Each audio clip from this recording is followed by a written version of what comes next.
¿Qué tal?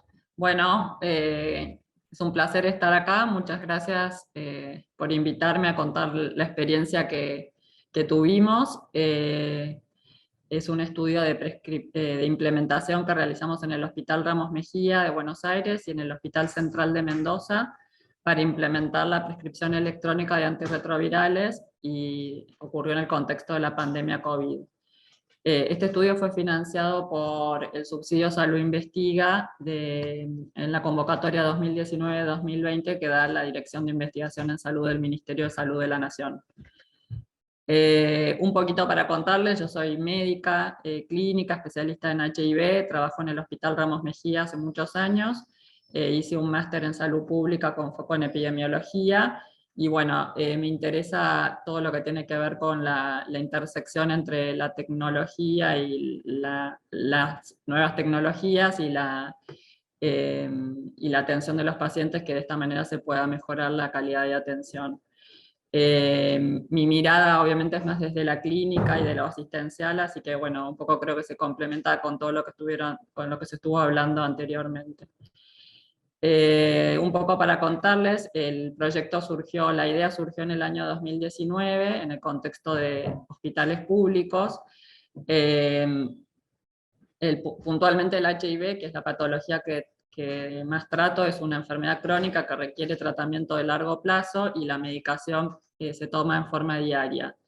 La medicación se dispensa, o por lo menos en ese momento se dispensaba en forma mensual o bimestral, y las recetas eran escritas manualmente en forma de puño y letra en algunos hospitales, y en otros usando recetarios preimpresos. Un poco algo que ya se comentó en una de las charlas anteriores, desde el gobierno de la ciudad, en este caso puntual, la medicación es comprada y digamos, manejada por el Estado Nacional. El Estado Nacional tiene un sistema de información que es el SISA-SVIH, y después la medicación es, se reparte en las diferentes efectores y es dispensada a través de las farmacias de los diferentes efectores. Entonces, el flujo de información entre estas dos instancias es clave. Un poco como marco conceptual, además, en el caso puntual del VIH, los errores de medicación pueden generar toxicidades, interacciones medicamentosas, resistencia a antirretrovirales e incluso el abandono de tratamiento. En otros ámbitos que se utiliza la prescripción electrónica, se vio que utilizar la prescripción electrónica disminuye muchísimo la magnitud de estos errores. Así que se propuso realizar un estudio de implementación cuantitativo, prospectivo y descriptivo, y se incluyó a población VIH positiva, mayores de 18 años, que es atendida y tratada en centros públicos que están incluidos en el programa de salud de Nación, es decir, aquellos que no tuvieran obra social. Porque si tienen obra social, tienen que retirar por su obra social, y bueno, ya incluye otros efectores. Lo que se propuso es que cuando el paciente viniera por primera vez, el médico le iba a prescribir la medicación y la iba a registrar en la historia clínica electrónica, y en base a esa prescripción el farmacéutico iba a dispensar la medicación y el paciente se iba a retirar con medicación, y el carnet, que es un sistema adicional de información que usamos, que es un papel preimpreso pero que tiene escrito a mano por el médico la medicación que el paciente utiliza. Y que esa prescripción fuera válida por 6 meses, que nos parece un plazo razonable para que el paciente tenga que volver a hacer un control médico y evaluar que estén sus parámetros en forma adecuada antes de poder seguir retirando medicación. Entonces, antes de finalizar los 6 meses, el paciente debía concurrir a la consulta, el médico volver a prescribir medicación, volver a registrarlo en la historia clínica, y bueno, esto se transformaba en un circuito iterativo. Dentro de todo lo que era la intervención, lo que nos parecía crucial es poder realizar la dispensa sin papel, y esto era como el componente central de la intervención. Después, como componentes periféricos, que estuviera integrada la historia clínica. Obviamente son todas cosas que nos parecía que agregaban muchísimo valor y la hacían más segura y funcional, pero que eran secundarios. Era que esté integrada la historia clínica, que se renueve semestralmente, esto que les comentaba, que sea interoperable, o sea, que se comparta toda la información entre las distintas esferas, nacional y local, y también que esté integrada al sistema de stock de farmacia.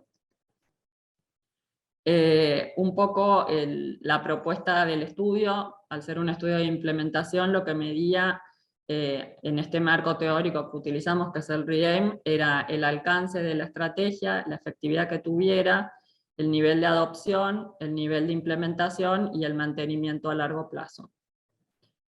La estrategia, desde que se empezó a implementar, tuvo como diferentes etapas. En una primera etapa que podemos llamar de preimplementación, fue más que nada de preparación de los centros, entrenamiento, identificación de actores importantes y el compromiso de los mismos para avanzar en las tareas que hicieran falta, y especialmente tratar de avanzar en la interoperabilidad, que resultaba como algo bastante crucial para poder avanzar con el proyecto. En la implementación inicial, que fue como la segunda etapa, se desencadenó un poco a raíz de la pandemia COVID, ya que hubo grandes cambios sanitarios que, digamos, de alguna manera precipitaron cambios de regulaciones generales específicas, y que en lo puntual hicieron que se permita, digamos, y sea como indispensable poder dispensar medicación sin una receta en papel para que los pacientes no circulen por el hospital, básicamente tratando de encontrarse con sus recetas. Y después un periodo de implementación tardía que tiene que ver con la implementación parcial de los componentes secundarios. Un poco desglosando esto, en el periodo de preimplementación los logros fueron que se realizaron capacitaciones a médicos, a farmacéuticos, se realizaron reuniones con los actores tanto a nivel del CISA y SVIH como a nivel del gobierno de la ciudad y con los farmacéuticos e informáticos en Mendoza, y que se empezó a establecer el flujograma de la información para que todo esto se pueda trasladar eventualmente a lo que era el sistema más evolucionado. En cuanto a las negativas, encontramos en algunos puntos resistencia al cambio, ciertas dificultades en implementar la interoperabilidad, y hubo dificultades técnicas, regulatorias, que tenían que ver con que, bueno, en ese momento la ley no quedaba claro si se podía dispensar sin una receta en papel, y también hubo cambios políticos que atravesaron esta primera etapa, que hicieron que por ahí en algún momento si bien los cuerpos técnicos obviamente están alineados tanto en nación como en ciudad, hubo momentos en cambio de la gestión y demás que hicieron que esto sea un poco más difícil. Después vino como el gran sacudón, que fue cuando se inició todo lo que tuvo que ver con la emergencia sanitaria, y se habilitó esta dispensación desde CISA, que se implementó en nuestro centro y también en Mendoza, con impresión de los comprobantes de lo que se dispensaba. En Mendoza se imprime una sola tipo lista sábana de todas las dispensaciones, y en el ramo se imprime cada dispensa. Los cambios de regulaciones que habilitaron esto fueron algo positivo, pero bueno, como negativo es que todo esto no está chequeado con los datos de la historia clínica, y entonces se empezaron a registrar en algunos casos discrepancias entre la historia clínica y la dispensa. Y bueno, la implementación final, que digo final porque es hasta donde llegamos, pero obviamente esto es un proceso continuo. Bueno, se incorporó la receta electrónica en la historia clínica, y eso permite que se renueve semestralmente la receta, ya que la historia clínica solicita que se renueve semestralmente. No así el sistema CISA, que solamente registra lo que se dispensa. Todavía la interoperabilidad entre los dos sistemas no es real, digamos, lo que se hace es todo manualmente, este chequeo de los datos. En Mendoza lo hacen desde la farmacia, y en el Ramos lo hacemos desde el consultorio. Y bueno, en el caso del Ramos todavía no están utilizando en la farmacia la historia clínica electrónica, pero sí toda la plataforma de CISA, SVIH. Un poco los resultados, resumiendo cómo fueron los resultados que encontramos. El alcance fue altísimo, fue del 95%, o sea, de todos los sujetos que vinieron, excluyendo aquellos que eran que tenían, que tenían obra social o que figuraban en el sistema como una obra social, pero el 95% de los pacientes pudieron ser incluidos. Se disminuyó un 74% en los errores de medicación, esto habla de una gran efectividad.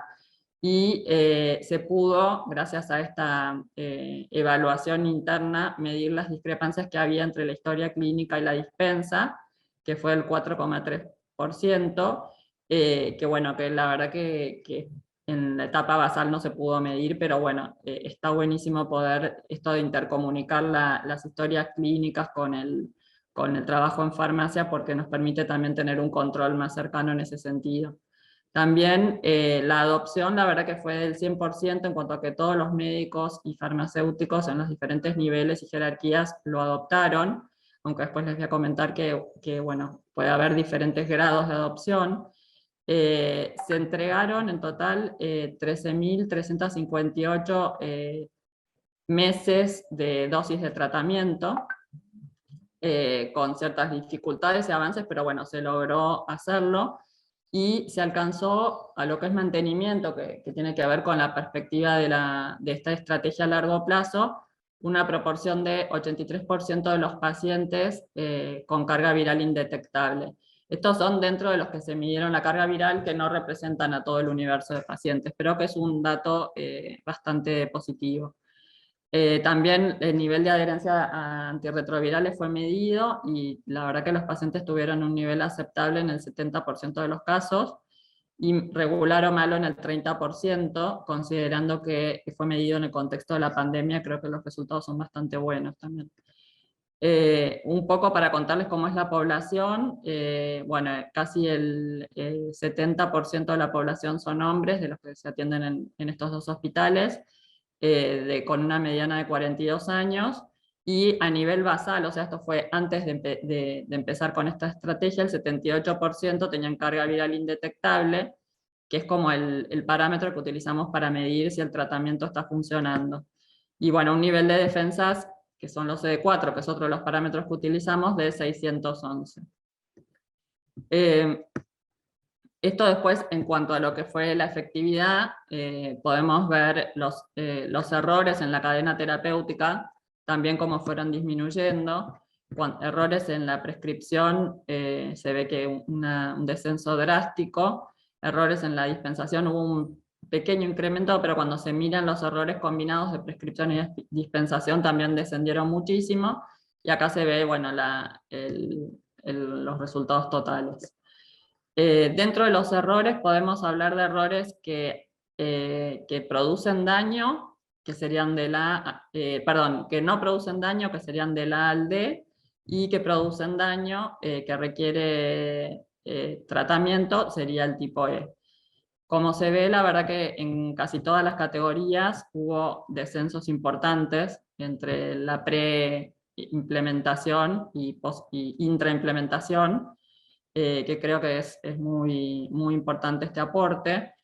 Y bueno, esto con respecto a lo que es la adopción, como les decía, el 100% de los profesionales de la salud adoptaron, aunque sea parcialmente, estas estrategias.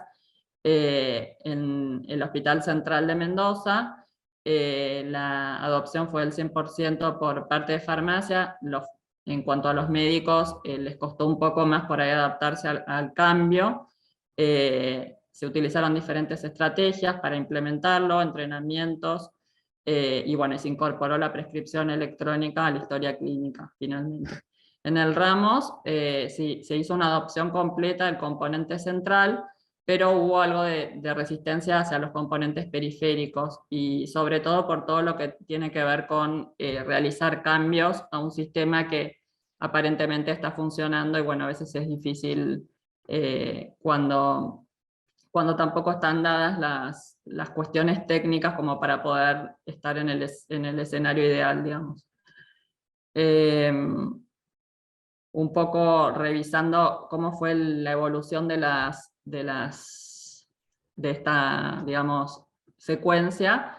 El componente central que se implementó, la dispensa sin receta en papel, utilizando los sistemas de información CISA, que es de resorte nacional, comenzaron a partir de abril de 2020 durante la situación sanitaria del COVID. La integración a la historia clínica electrónica surgió a partir de abril del 2021. En el Hospital Ramos se incorporó de esa manera a todos los pacientes, y en el Central de Mendoza solo a los nuevos y aquellos que toman profilaxis.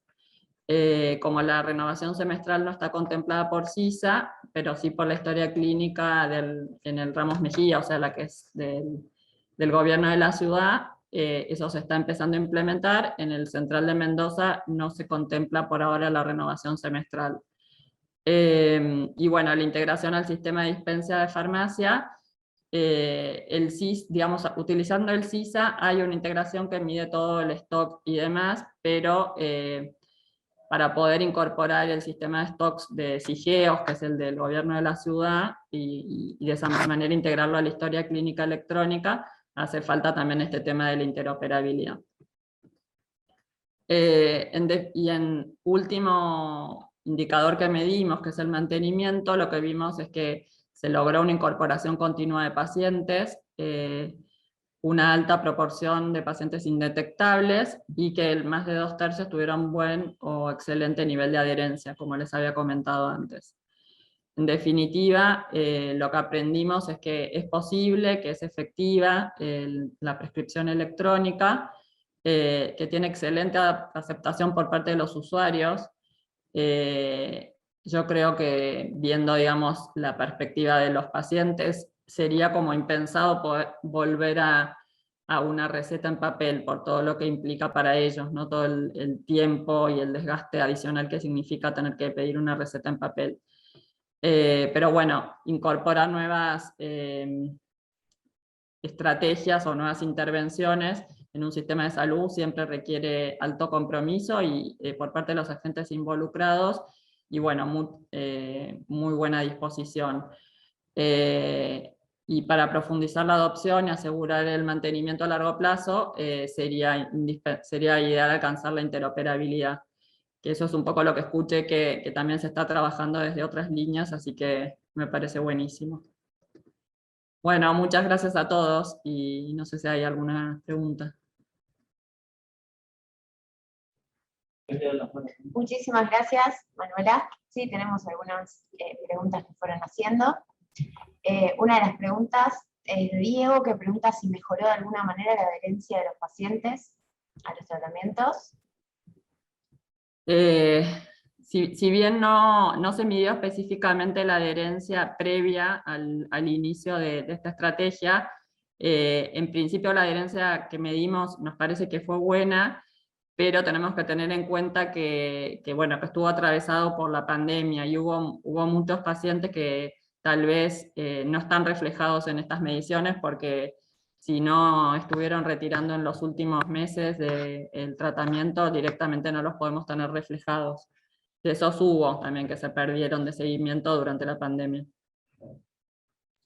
Bárbaro. Y tenemos otra de Carolina, que pregunta cómo manejaron el tema de la confidencialidad de los datos de los pacientes, ya que se tiene especial cuidado en los pacientes con esta patología.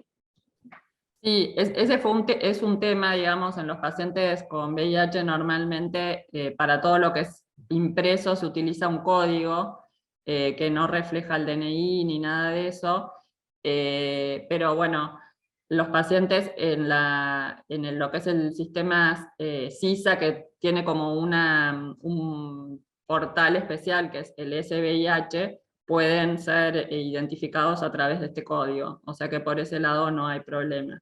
De todos modos, por ejemplo, en la historia clínica electrónica que figura, que es de SIGEOS, se pueden buscar a través del DNI también.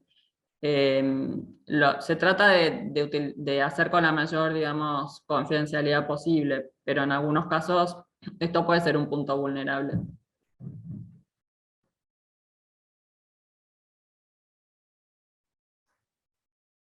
Adri, estás muteada. Perdón.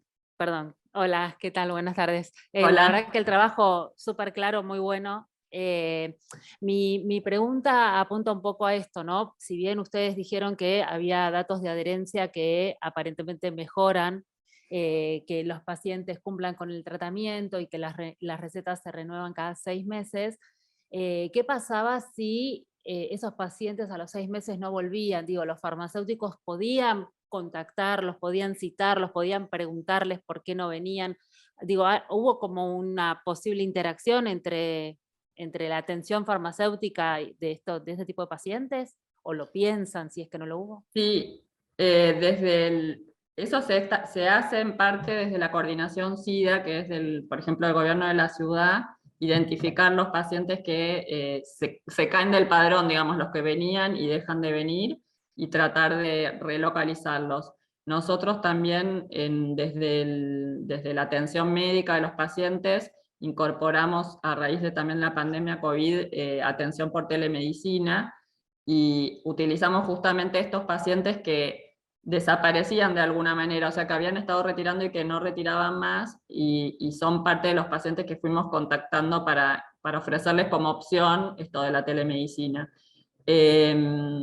Pero bueno, no está sistematizado todavía, la verdad es que es parte de lo que, digamos, uno quiere incorporar, pero todavía no está sistematizado como algo común, digamos. Bien, bueno, pero digamos que tienen las herramientas como para dar otro pasito, creo, ¿no? Está Sí, bueno sí. eso. Por eso yo creo que es tan importante esto de cuanto más uno puede avanzar en que toda la información sea lo más transparente posible e interconectada, permite tomar todo este tipo de estrategias, y por eso me parece súper importante que se pueda avanzar en ese sentido. Tal cual. Bien, bueno, muchas gracias. No, de nada, gracias por la pregunta.